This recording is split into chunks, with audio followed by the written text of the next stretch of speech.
How you doing, folks, and welcome to my video. So this is the first video for this channel that I'm learning to speak Irish. So Cúnas Satá agus fáilte and mise Jason. The structure of the video is going to be such that it's split into two parts. So what I'm going to have is a brief introductory part where I kind of outline what it is I want to do and the resources that I use. And then there's going to be a secondary part of the video where it's going to be more a discussion around maybe a little bit about the history that I have of trying to learn Irish, and then hopefully what my plans are in the future. So it's going to be hopefully a shorter part for people who like kind of short, snappy videos and just give kind of informational. And then it's going to be a longer discussionary part. So I'm quite a talkative person. And so that's why I have to split these videos into two parts. Because I'm liable to probably talk a lot in the second part, presumably. Okay, so short introduction. So welcome to my, just read my notes here. Okay, so welcome to my Learning to Speak Irish diary. I'm Irish, and I was taught Irish in primary and secondary school, but I actually never learned how to speak Irish, like a lot of people in Ireland. I'm not starting completely from scratch, and this is of great help. So I am getting lessons at the moment, and I am using the resources, and I find that having some kind of grounding in Irish does help a lot with, say, the understanding of the structure of the language very slightly, but more to do with maybe the pronunciation. And what's interesting is that you tend to know more words in Irish than you realize. I regret the fact that I have never learned how to speak Irish, and I left school 30 years ago, but I have over the last 20 years made several attempts at trying to learn how to speak Irish. And like I said, I have failed at those attempts, but I'm much more determined now. And what I would say is that it probably it's easier now than ever than it was before to learn Irish. There's so many resources. I plan to record my progress over the coming months or possibly years. And I'm not sure how often I'm going to upload a video, because I'm just not sure. I'll only upload stuff as I find things of relevance, or maybe how I'm progressing. So particular milestones, if I feel I've developed in any way. So these could be a little bit sporadic, these videos. I looked on YouTube to see if there was any videos of people who started on day one with zero Irish or very little Irish, and then basically the videos would progress over time where this person was fluent. And I couldn't find any. And because I think that would have been quite useful. So I think this video could be a first, but I stand to be corrected. And but it would be interesting to see, it would be great to see somebody who had no Irish progressing to, say, a year or two down the road where they could speak Irish. There's plenty of resources now available for people, which is very useful, which means it's easier now than ever than it was before to learn Irish. Okay, resources. Cunra na Gaeilge. At the moment I signed up to do a 10-week course. So I signed up at the end of last year to do a 10-week course, and this Wednesday I'll be on, it'll be class number 7. Also, Cunra na Gaeilge would do, so it's currently March 2021 and we're in the middle of a COVID lockdown, but Cunra na Gaeilge would organise trips to Gael talks, so that's Irish speaking regions in Ireland, and I would hope to visit those with Cunra na Gaeilge. And also they would have social events and get-togethers and things like that. And I'd like to take advantage of those to immerse myself in the language more. But because of COVID, it's currently, everything is online. Now it's quite interesting because of the online piece has a lot of people outside Ireland doing the course. So it's quite interesting to see the level of interest in Irish outside of Ireland. I also use Rosetta Stone. So I pay for Rosetta Stone and I use it on a daily basis. I'm doing the course for Irish, obviously. I use Duolingo, so I would have started using the free version, but I've moved to the paid version. There's also Changlin.ie, which is like basically an Irish dictionary, and it is you can put in words and it explains the kind of what the words are. There's also folklore.ie, and that's for translation also, and I also use Google Translate, which is very good, but limited to a certain degree, but still very useful. From a YouTube perspective, there's a ton of videos, a ton of channels up now for learning Gaeilge. are Irish, which is very useful. Because I did try a few years ago, and a lot of these channels didn't exist. But it's great to see the amount of channels that are on YouTube now. Very useful. So the ones I use the most are Gaeilge McCree. So that's Irish in my heart. And Molly is the girl that runs the channel, and it's excellent. So she covers the basics, but she does it in a nice, fun, and humorous very way. So she's very entertaining to watch, but also excellent. You know, so she's a very good teacher. And I just feel like I'm learning a lot from watching her classes. I also use Learn Irish, and there's a guy, I think the guy's name's Dane, and also he covers the basics. It's not he's Molly is probably more of the fun side of things, and I'd say Dane is probably a little bit more serious. But also his classes are very excellent, very excellent. They're excellent. And then there is a guy called Sean Moore. So I follow that guy, and I watch his videos too. And his videos tend to be a bit more detailed and probably more advanced, which is I find very interesting. He speaks the Ulster dialect, which is interesting also, because to listen to the way he speaks Irish is quite different from the Irish I was taught in school, or that I'm used to. And then there's leavingcertirish.com. The guy's name is Sean, and he what he does is, so basically the Leaving Cert in Ireland, for people who are not Irish, is the Leaving Cert in Ireland is the exam you do when you finish secondary level before you move to college. So that's your exam that you do. And he teaches higher level Irish, so advanced Irish, to kids or teenagers, students who are going to go to college, and that's what he does. Now, and what I like about Leaving Cert Irish and Sean Moore is that what they teach is sort of more advanced, and because of the way I'm learning Irish at the moment, I need to kind of cover the basics, but the basics is probably not challenging enough intellectually. And I think then when I'm listening to the advanced stuff, you're kind of picking up more the structure of the language, and then just listening to how the language is sounded out. And it's kind of more academically interesting, I think. Okay, so the Leaving Cert Irish I find particularly useful because of Sean tends to speak bilingually, in that what he does is he will ask questions and discuss paragraphs from essays and so on in Irish, and then what he does then is he will then also immediately translate it into in English. So you get to listen to this bilingual approach. Whereas some of the other channels that are on YouTube tend to be in all Irish, or so they're just Irish. And then you kind of have to follow the subtitles. And I find that if you're following the subtitles, you're not listening. You know, you're reading as opposed to listening. And that's why I particularly like, so if I'm driving in the car for maybe, so I might be commuting somewhere. So say I'm in the car for an hour, I'll have the Leaving Cert Irish on and I will listen to it. And then Sean Moore lends himself to that as well. Whereas Molly and Dane are more, you'd watch them and probably more for the entertainment factor, but also, just the sheer level of interest. So look, that in a nutshell is the short part of the video, the short introductory part that I wanted to cover. If you have any suggestions of videos that I could watch or resources that I can use, please feel free to send them to me. And if you have any questions or anything like that as well, I'd be very happy to answer them. Okay, now, that's the short-ish introductory part. So the long conversational piece. Okay, so this is where I could probably I do a lot of free association and maybe a little bit of rambling and just kind of letting you know what's going on inside my head. So for people who don't like those kind of videos, feel free to tune out now. And because this is how I tend to talk in reality. Why can't I speak Irish? It's interesting because in Ireland, from primary school to secondary school, I think we're supposed to be taught at least an hour of Irish a day, which I was, and I never got to understand the language at all.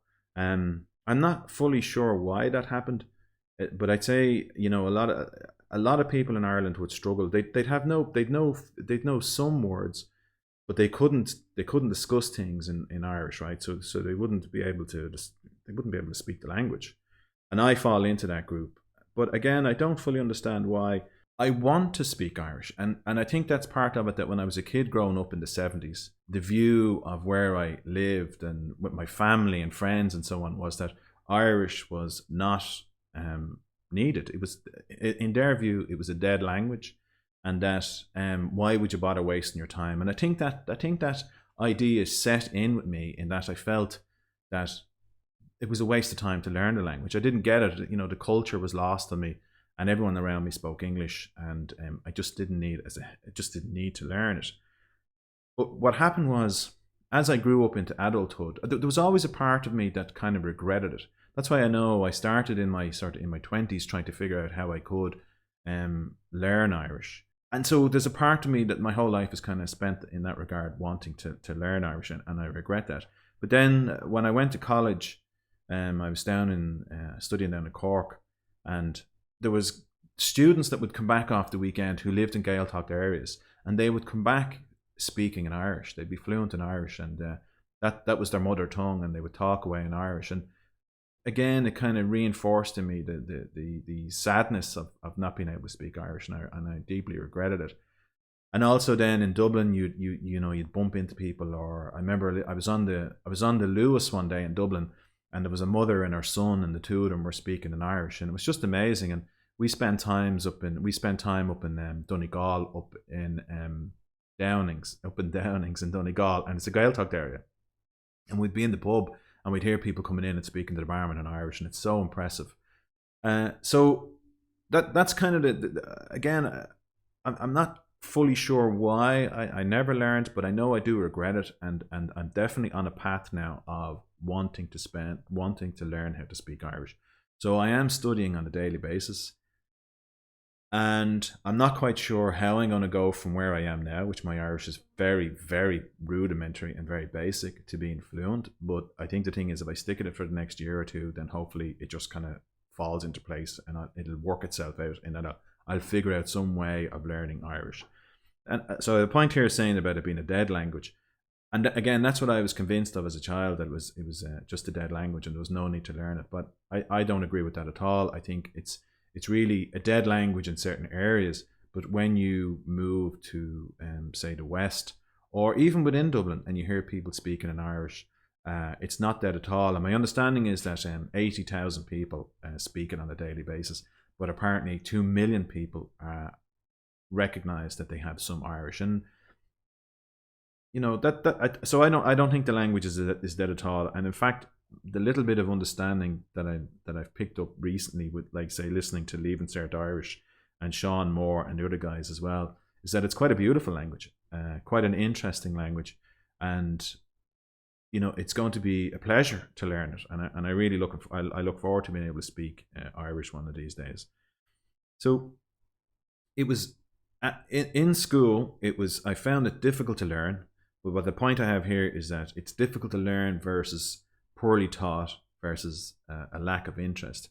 So what do I mean by difficult to learn? It's because of the structure of the language is verb, subject, object, and then in English it's verb, it's object, subject, verb, or something like that, right? So from a native English speaker's perspective, the language seems backwards. Then not only that, then the structure of how when it's possessive or when it's basically narrative and all that kind of stuff, the way the language seems to be quite fluid is sort of lost, which makes it, you can perceive the language as being quite difficult to learn. And then I think when there's pressure on you not to bother learning it, I think then the fact that it's somewhat difficult to learn as a second language, and especially seeing as you speak English, being an English speaker on some level can be a bit of an impediment, because there's just this pressure not to learn it, because you might perceive that you don't need it. I would also question about how it's taught, in that I find that the structure of how it's taught, that seems to be the main complaint. People in my situation who don't speak Irish seem to complain that it's actually how they were taught, and I would agree with that, in that I think it is taught poorly. It's taught, you seem to need to learn the language by rote, off by heart, and everything. But the view, I think the view is, you learn the language to do the Leaving Cert, and then that's the end of it. You're not taught the language as if it's going to be a working language and that you're going to speak it on a daily basis, which makes it quite dead. So when I was in university, I studied German, and then I spent a couple of summers in Germany. And the combination of being immersed in Germany, and then speaking it, it just seemed easier to pick up. And then I think then I made the connection back then that if I was to learn Irish, and then you'd need to spend time speaking to Irish people, or people who speak Irish, because I think then, like when I was in Germany, a lot of the German people speak English, so but they're kind of hesitant to speak it to you. But once they do come out of the woodwork, but I think that between the two of you, between speaking German and English, what I found was that when I came back off my summer holidays, I was quite proficient in German, quite quickly and quite easily. And so presumably that's the same thing here in Ireland with regards to Irish. But it is, I feel that the way it's taught in Ireland, and another gripe I have is that I obviously the Conra na Gaeilge course, I'm paying to do that. And maybe it is subsidized, I'm not sure by the government, but I think the government should really invest more in learning teaching the language to people. Obviously they do in school, but for people like me, so for me to study it physically, once COVID ends, I'll have to travel into the city centre.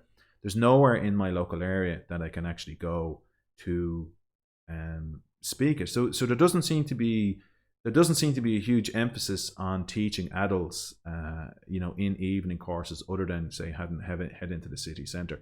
So I find that kind of puzzling. And then I think the fact that I'm having to pay to learn the language is kind of strange as well. I don't mind; it's not hugely expensive; it's good value.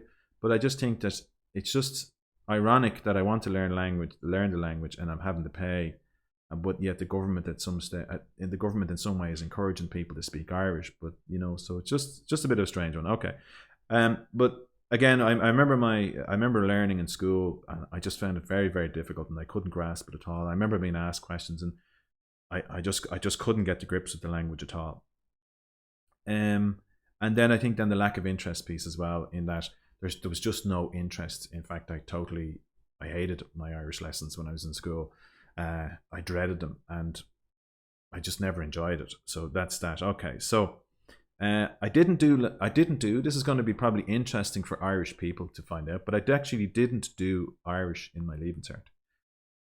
I was so poor at Irish in secondary school that I didn't attend the exams. Now that excluded me for attending university. So to attend Irish university back in the 90s, you have to pass Irish. It's compulsory. I'm not sure if it's like that anymore, but you had to pass Irish. So I knew I couldn't immediately go to university because I didn't speak Irish, or I didn't pass Irish. But that's how poor I was, and so much so that I think it was when I was in either the second last year of secondary school or the last year, the year head came to me and said, "Look, are you faking? Are you really faking that you're so bad at Irish to get out of it, or are you really that bad at Irish?" And I said, "I haven't a clue. I don't know. I didn't understand. There was so many words.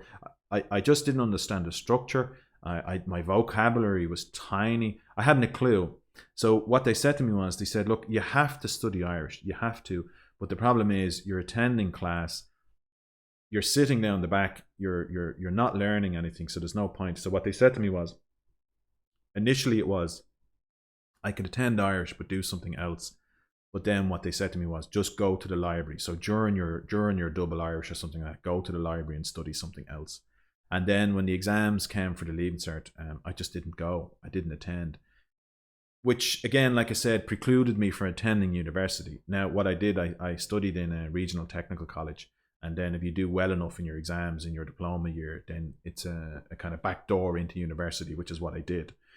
But it is interesting. It is interesting. But no, I just didn't study. I didn't study Irish at all. And again, I kind of regret that. So what do I hope to achieve? I hope to achieve fluency. That's what I want to do. I want to become fluent. Now, I did contact, I sent Dane a message, I think I can't quite remember what the question was, but it was basically in and around, what do you need to do to become fluent and so on. Now, I know it's a difficult question because it's how long is a piece of string, But he said to me, look, don't focus on being fluent, and you probably never will be, which is disappointing to hear. It disappointed me at the time, and because I want to be fluent. But I think what he meant was, don't put yourself under so much pressure, that you're better off just trying to figure it out. But my understanding is that I'd say if I put my mind to it and expose myself to enough native Irish speakers, that on some level I could become fluent. So I don't see why. But my understanding again is that people who speak Irish fluently and who are sort of native Irish speakers, when they hear people who learn Irish, they hear people speaking Irish in that kind of learned approach, and it never quite sounds right to them, apparently. In the same way, if I was to learn to speak French or German, or when somebody comes here from, say, France or Germany, and they're speaking English as their second language. But I think sometimes I know people who speak English better than me, and they're not, it's not their mother tongue. What my plan is then to spend a year or two working on it. That's what I'm going to try and do. So then what I'll do then is, from time to time, I'll upload videos. At the moment, I'm immersing myself in trying to learn it, but I feel it hasn't clicked in my mind. I'm kind of picking up the vocab, but it's not clicking into place. And I'm assuming that has to happen at some stage, where that what I'll do is I learn. But I'm going to take my time doing it. So just to go back to the resources. So with Conran and Gaeilge, the online course is excellent, and our instructor is very good. I really do enjoy it, and it's very good. And it's very basic. It's just basic Irish. And I'd say the bulk of the people are non-Irish people, which is probably to their benefit, because I think the online course is new because of COVID. Now, I could be wrong on that, and it seems to be a lot of non-Irish people have signed up to do it. So there's a lot of there's some Americans, and I think there's some Italians, English people, and so on. And so they're in at that level that it's very basic. And what I would say for me is that the level is probably slightly too basic, which is ironic in that I feel like I know it all. Not that I know it all. I understand more than they do, because they're coming at it cold, whereas I'm not. But I think at the same time, it's brilliant, because what I'm trying to do is understand the language, and I think then it's given me it's a bit of a refresher, but also because of it shows me how little I do know, but also shows me what little bit I do, and also because it's just good to kind of get that kind of basics thing, and there's no panic into it, But even very basic Irish for me is a bit of a struggle. But I have to say the classes are very good, and our instructor again has indicated that in normal times outside of COVID, that they do organise trips to the Gaeltacht, they do organise get-togethers and social activities and everything like that. And I'm really looking forward to those kind of things. Now, as a introverted type of person, attending classes and going to these kind of social get-togethers and so on like that is a little bit outside my comfort zone. And then when you layer on top of that, you're going to be with people who speak Irish and you don't. It's going to be somewhat intimidating. And I think the idea is that you clearly don't want them speaking English, but what you want to do is to be immersed in the language, and then hopefully there's some way of kind of figuring it out. So I'll be in a room with people who are probably on the same level as me, and then we'll try and figure it out. And I think that's how you learn a language. I think you incrementally build the language up over time. So Conran and Gaeilge is excellent. Rosetta Stone, I think it's very good. The benefit of Rosetta Stone is that there's a lot of spoken Irish in it, and what you have to do is you have to basically repeat, and it records what you say. They give you there's little small stories that you have to read, and it records what you're saying, and then it kind of basically tells you where you went wrong. So you're practicing the sounding of the language. It doesn't flow. This is the thing about fluency, that when I'm reading the Irish back and talking about it, it's very clunky. I'm kind of like reading word by word. And sometimes when you have to read back certain sentences, or they ask you questions and you have to answer, anything more than one or two sentences stumps me. So sometimes they ask you things and it might be 3 short sentences within the answer, and it's beyond my level. It's just not, because I just don't have that understanding. But I would say that Rosetta Stone is excellent, and I do enjoy using it on a daily basis. Duolingo is very good. I think Duolingo and Rosetta Stone complement each other very well. What's interesting with Duolingo is that you learn, you kind of learn it. It's in that, like, you learn the language, but you're taught it in tiny bite-sized pieces. It's sort of sentence by sentence after sentences after sentences. It's words and sentences, words and sentences. But what I find is that then it asks you back, and it's sort of, you move on to each level. So what you have is, there's sort of, each level has kind of 5 parts, and each part has probably 8 sub pieces. So you tend to do, say, 40 lessons to move on, right? So you have to do 40 or whatever it is. I think it's like 40 lessons that you have to do. And then each time you go up, what they do is they kind of zigzag back on levels of difficulty. And that's very good. And I think, again, like I said, I think it complements Rosetta Stone. And the thing I find is that when you're sitting there, you're kind of going, is this the answer? And then you go, no, I don't think that's the answer. But nothing else pops into your mind. But I'm kind of going, I don't think that's the answer. But then what happens is that you type it in and boom, you're right. And you're kind of going, okay. So that seems to be how I'm learning the language, in that I'm not sure I do know it. But then when I type it in, I do learn it. And I was watching one guy who said, it was a great tip with Duolingo. What he said was, don't read the English words, or don't look at the answers. You know, the answers so with Duolingo, they give you the answer all kind of jumbled up with extra words. But what he was saying was that try and answer it in your head first. So if I'm translating, I translate it and then I look at the words. And then if the words are in there and I think this is what it is, so that's a good match. And then they do this thing where you have to kind of cross-reference different words. So what I do is I look at the 5 words in Irish, and then I try and translate them in my head, and then I look on the right-hand side, the right-hand column, to see if the words that I think are there, and then that's when you kind of know. So I think that was a good tip. That was a good way of doing it, because I think your mind can be a little bit lazy, and what it'll do is it'll kind of go, it'll look for the easy answers, and I think there's a bit of guesswork. Whereas if you can't look at the words, you're on some level forced to translate them in your mind, and you either know them or you don't. Changlan and Folklore and Google Translate are all very good, because my interest is such that I'm interested in the language. So the basics are probably a bit too basic, as I was saying, and I think I'm very interested in the grammar and the structure and all those kind of things. And I look forward to the day that I can get my head around understanding those things. So with the Leaving Cert Irish, when they discuss, it's gone out of my head now, but you know, so when you're discussing sort of, so what Sean discusses are things like declension and those kind of stuff. So it's kind of the technical aspect of the language. So past, present, and future, and all of that kind of stuff. And I don't fully understand it, but it is interesting. Academically, I find it kind of interesting. But also, I look forward to some day that when I can speak, you know, that stuff starts to make sense. And according to Sean, you know, it starts to kind of click into place. And I think I look forward to that day. And Sean Moore is somewhat similar as well. He discusses these things, and it's kind of interesting because of the structure. It's academically interesting.